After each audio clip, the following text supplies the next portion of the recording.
أما بعد فأعوذ بالله من الشيطان الرجيم بسم الله الرحمن الرحيم فمن زحزح عن النار وأدخل الجنة فقد فاز وما الحياة الدنيا إلا متاع الغرور۔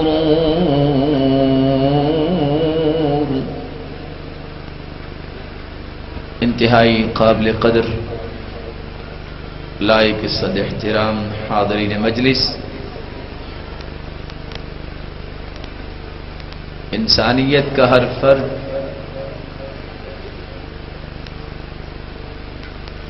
جس کو اللہ سبحانہ و تعالی نے عدم سے وجود بخشا ہے، تو اس کی رشد و ہدایت کے لیے نوشتہ ہدایت کبھی تورات کی شکل میں، کبھی زبور کی شکل میں، اور کبھی انجیل کی شکل میں، اور کبھی قرآن مجید کی شکل میں نازل فرمایا۔ سب سے بڑا فکر، سب سے بڑا پیغام ہر نبی نے اپنی امت کو یہ دیا کہ وہ کامیاب ہو جائے، اور سب سے بڑی کامیابی یہ ہے کہ انسان جہنم سے بچا لیا جائے اور جنت میں داخل کر دیا جائے۔ اور یہ بھی اللہ مالک الملک کا احسان ہے، جس نے اپنے پیارے محبوب کی زبان مقدس سے ایسی باتیں نکلوائیں جن پہ عمل پیرا ہونے سے انسان جہنم سے بچ سکتا ہے اور جنت کا مستحق بن سکتا ہے۔ آج کی اس مجلس میں ایسی راہوں کا تعین کرنا چاہیں گے جن کے بارے میں آپ صلی اللہ علیہ وآلہ وسلم نے فرمایا کہ یہ وہ راستے ہیں جن پہ چلنے سے انسان جہنم سے بچے گا اور جنت میں چلا جائے گا۔ سب سے پہلا راستہ جس سے انسان جہنم سے بچ سکتا ہے، انس رضی اللہ تعالی عنہ سے مروی ہے، آپ صلی اللہ علیہ وآلہ وسلم نے فرمایا: من صلى لله 40 يوما في جماعة يدرك التكبيرة الأولى كتبت له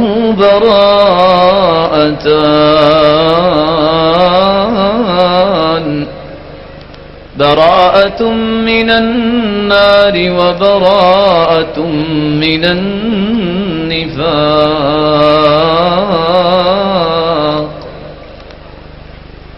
40 دن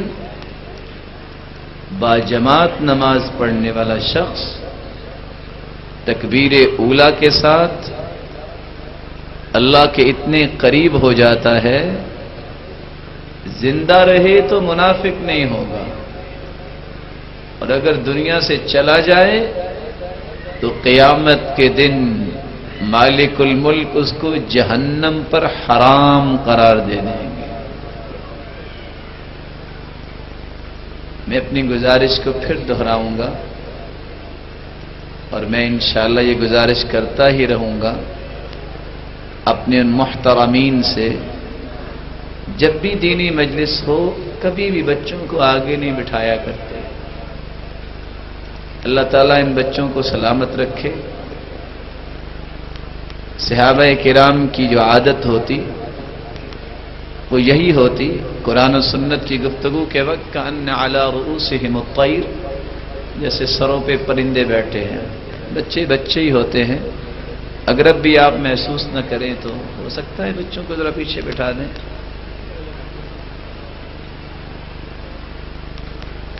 البرکۃ مع اکابرکم، برکت بڑوں کے ساتھ ہوتی ہے، تو بڑوں کو مقدم کرنا چاہیے۔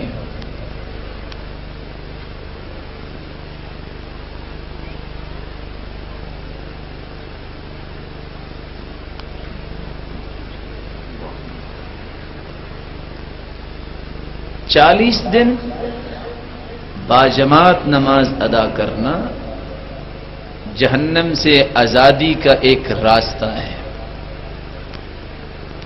لیکن اتفاق سے آج امت میں کتنے فیصد لوگ نماز پڑھتے ہیں؟ ہماری یہ ذمہ داری ہے کہ جو نماز نہیں پڑھتا اس سے گزارش کریں کہ بھائی نماز کے بغیر تو انسان کا ایمان ہی کوئی نہیں.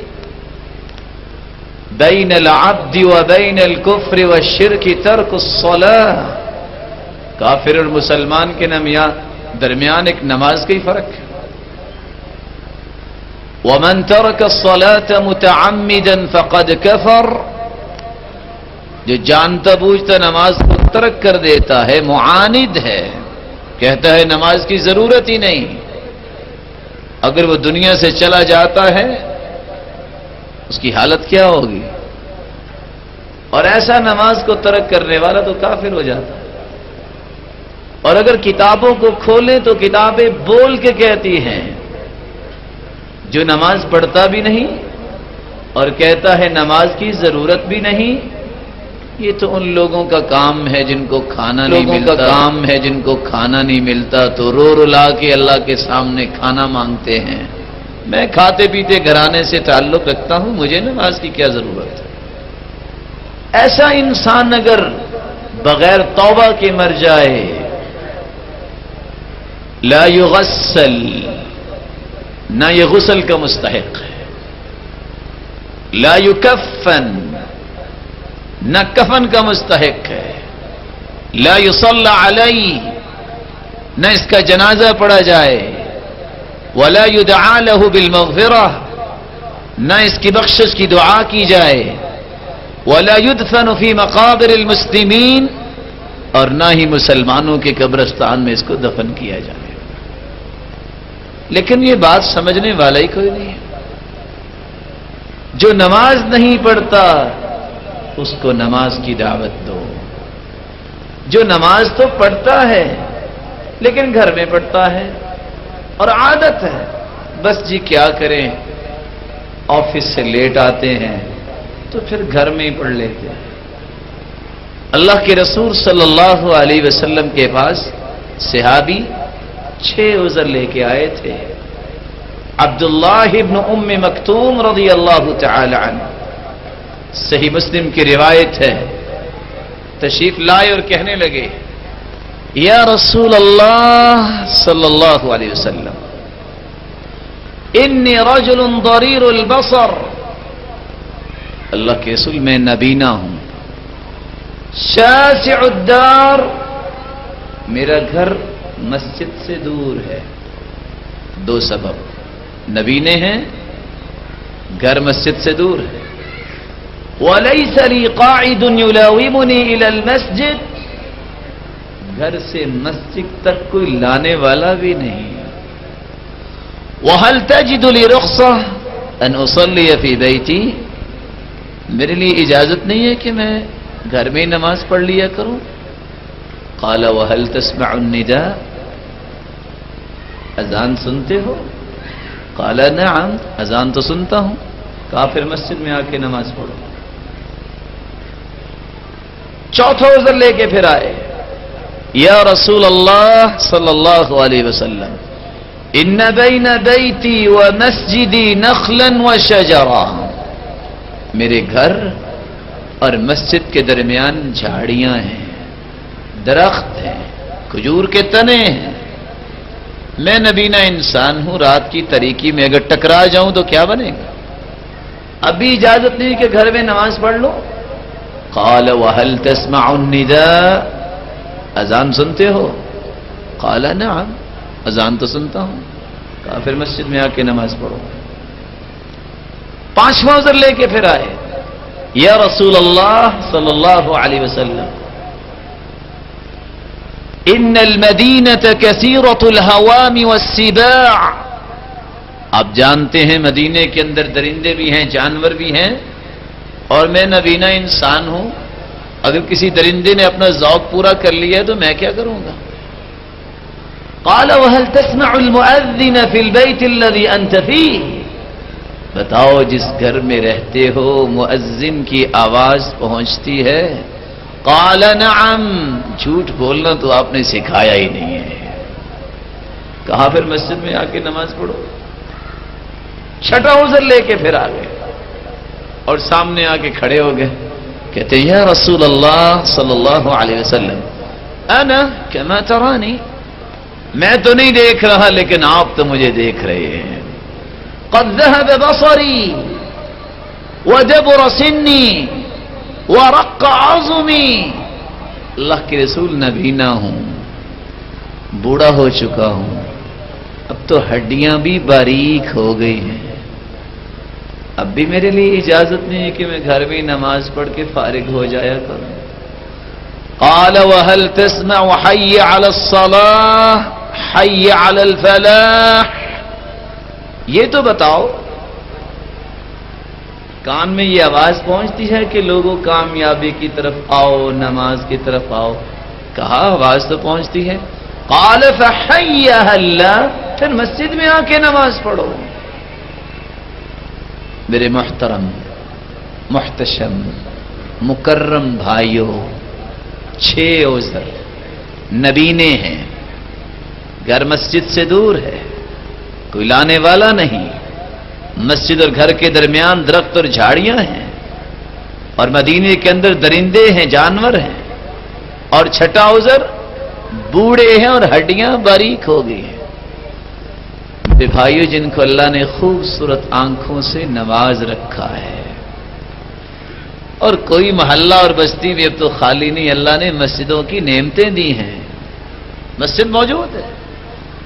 جب اللہ نے آنکھیں دی ہیں، لانے والے کی ضرورت ہی نہیں ہے، اور لانے والے کی کیا، اللہ تعالیٰ نے گاڑیاں بھی دی ہیں، سواریاں بھی دی ہیں، درخت بھی نہیں ہیں، راستے بڑے ماشاءاللہ کشادہ ہیں اور روڈ بنے ہوئے ہیں، اور آج کل تو گلیاں بھی پختہ بنی ہوئی ہیں، اور پھر یہاں کو درندے تو نہیں رہتے، اور ہیں بھی کڑیل جوان۔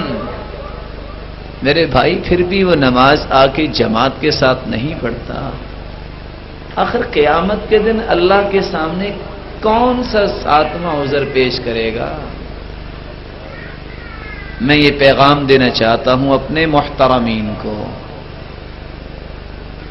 نماز مرد کو مسجد میں پڑھنی چاہیے، اور میں یہ سمجھتا ہوں اور آپ بھی جانتے ہیں